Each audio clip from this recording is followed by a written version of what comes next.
બાપ 5-7 મિનિટ એક સમાજ પ્રત્યે કે જે આપણી સંસ્કૃતિ છે, આપણા જે વડીલો, રાજાઓ, મહારાજાઓ જે કાર્ય કરી ગયા છે એને હું તમે યાદ રાખી છે. કારણ કવિતા દીકરી છે, લખનાર બાપ છે.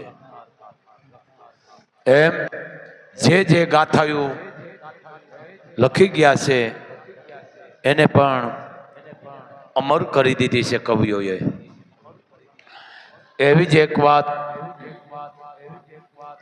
એક રાજપૂત અને ગામની ગાયું સારે, કારણ કે જે 33 કોટીનો જે ગાયની માલકોર વાસ છે, આ રાજાશાહીની વાત છે. એમ રૂમાડે રૂમાડે જેને કહેવાય કે એનામાં ભક્તિ હતી, નીતિ હતી, ન્યાય હતો, ધર્મ હતો. ગામની ગાયું સારે એ વખતમાં જે કંઈ આવે એનું ગુજારણ હલાવે. મા બાપ અને એક જ દીકરો. એમ આ લોહીની વાત કરી રહ્યો છો મામા. ગાયું સારે એટલે સભામાં ચર્ચા થઈ. કેમ કીધું કે આપણે સીબી રાજાને પરીક્ષા કરવી છે. જો એ જીતી જાય તો કે આપણે આપવું છે, ને હારી જાય તો વાત પૂરી. એટલે એની ઈર્ષા થઈ. ઘણા હોય છે ને માણાને નીતિ ધર્મ ન્યાય ઘણું એને ઓલું કરે છે, પણ છેવટે એની જે નીતિ ધર્મ ન્યાય છે ને ક્યાંય જાતો નથી. કારણ કે સત્ય હંમેશા એનો વિજય જ છે બાપ. વિલનનો ઝીરો થઈ જાય છે, સત્ય છે એનો કોઈ નાશ થતો નથી. સત્ય એ સત્ય જ છે બાપ. એમ કીધું ધર્મરાજાને કે રાજપૂત છે, 22 વર્ષની ઉંમર છે, પણ એના જે લક્ષણો છે રૂમાડે રૂમાડે ખુમારીના, મર્દાનગીના, નીતિ ધર્મના, ન્યાયના. ગરીબાઈ આટલી હોવા છતાં, ખાલીપો આટલો હોવા છતાં એને જે નશો છે એ અમારે તોડવો છે. ધર્મરાજાએ કીધું કે એનો નશો નહીં તૂટે, કારણ કે 33 કોટી ગાને સારે છે. અને 33 કોટી ગા જ્યારે જાતી હોય સારવા પોતે, ત્યારે એની રજ એની માથે પડે છે. અને જ્યારે વળતી કર સાંજે આવે ત્યારે પણ રજ એની ઉપર પડે છે. એટલે એને તમે હરાવી નહીં શકો રાજપૂતનો. કારણ ભલે ખાલી છે, તકનું લાવીને ખાય છે, ગાયું સારે છે. એટલે ધર્મરાજાને વાત કરી. એટલે ધર્મરાજાએ એના દૂતને કીધું, જેને કહેવાય જમ આપણે કહી છે. જમને કીધું તો આની હારે મિત્રતા કર. રાજપૂત હારે મિત્રતા તો જમ હતો. આને કઈ ખબર જ નથી, કારણ કે આને એની ભક્તિથી ને જતું મનમાં રટણ, ગુપ્ત ભક્તિ. માળા જપતો જાય પોતાને વેઠાની. આ વેઠા છે ને હાથના આ માળા છે, ભલે રાખતા ને મુબારક છે. આ માળા હાથે ફરતી જાય, રટણ શબ્દની માલકોર, શ્વાસમાં એક એક શબ્દ પોતાની કુળદેવીને, પરમાત્માને. એમ ભાઈબંધે કીધું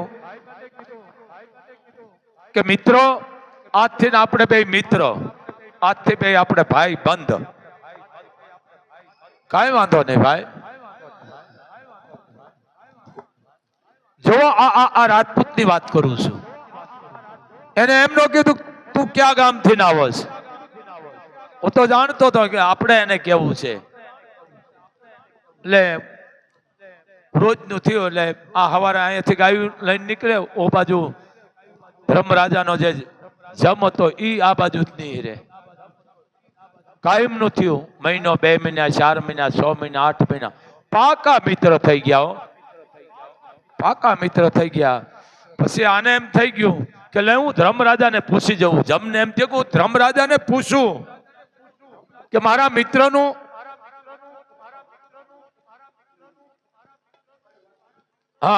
મારા મિત્રનું મૃત્યુ કેદી છે હું પૂછી લઉં. કાંઈ વાંધો નહીં. ધર્મરાજાએ કીધું એનું મૃત્યુ એ લગ્ન કરશે એટલે પરણાની પહેલી રાતે એનું મૃત્યુ છે. કાંઈ વાંધો નહીં. એટલે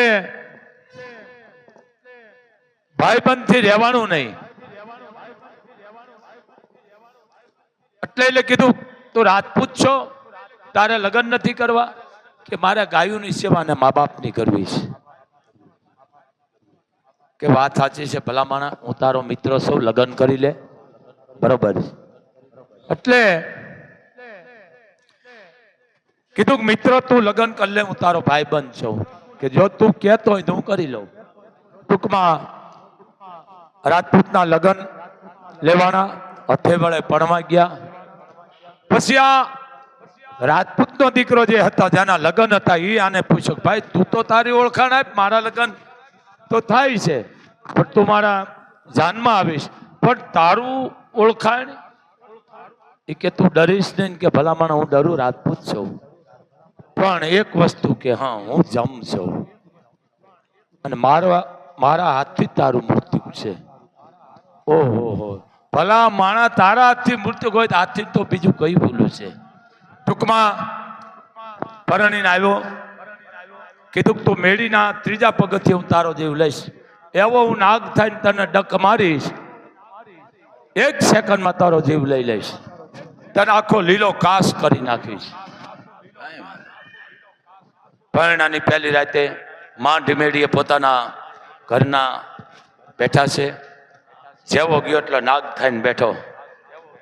કીધું એક ઠકરાણાને હું જરીક ભલામણ કરી દઉં. એ કે સમય આવી ગયો છે, સમય છોકરીઓ કોઈની કાળ વાત નથી જોતો. ઉપર આ વાત બધી જે રાજપૂતાણી સાંભળે, ઓહો આને તો હમણાં જમ મારી નાખશે, એરું થઈને બેઠો છે.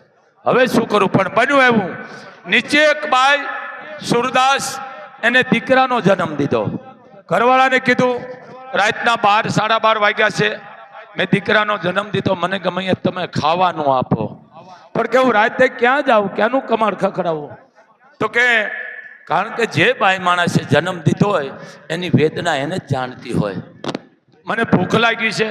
આ બાઈ ચિત્ર સાંભળે અને એ બાઈએ ઉપર જે વખતમાં પકવાન બનાવ્યા હોય એ થાળમાં ભરી અને મેળી ઉપરથી જે બાઈની ડિલિવરી આવી હતી એને આપી દીધો. બાઈએ ખાઈ થાળ 2 હાથે ખાધો. જે કઈ મીઠાઈ હતી એટલે લાપસી કે શેરો જે કઈ હતું ખાઈ ગઈ બાઈ. અને બાઈ એટલું કીધું કે જે મને આપ્યું છે એને નામની જ ખબર નથી, પણ આવ્યું છે ઉપરથી, તો હે ઉપરવાળા જે મને દીધું છે ને એનો તો ચૂડીને ચાંદલો અમર રાખજે. પછી એ બેને હરીફાઈ થઈ, એટલે સડ્યો એટલે એક ડક માર્યો, બીજો માર્યો, ત્રીજો માર્યો, નલોપ થઈને ભાગી ગયો. ધર્મરાજાને કીધું તમે મારા મિત્રની આવી આબરૂ લેવરાવી, મારા હાથથી અપમાન કરાયું. જોવો ચોપડો જોયો. એ કે હાથ બહુ હતી એને નહીં મારી ગયા, કે એના ઘરેથી બાઈએ અન્નનું દાન કર્યું છે એટલે કાળ એનો વાળ નહીં વાંકો વળી ગયો. એમ આ અનાજની આટલી તાકાત છે બાપ, બને એટલું અન્નદાન કરો. એક બાપુનો તમને આદેશ છે. જય મોગલ, જય મણિધર, જય વડવાળી.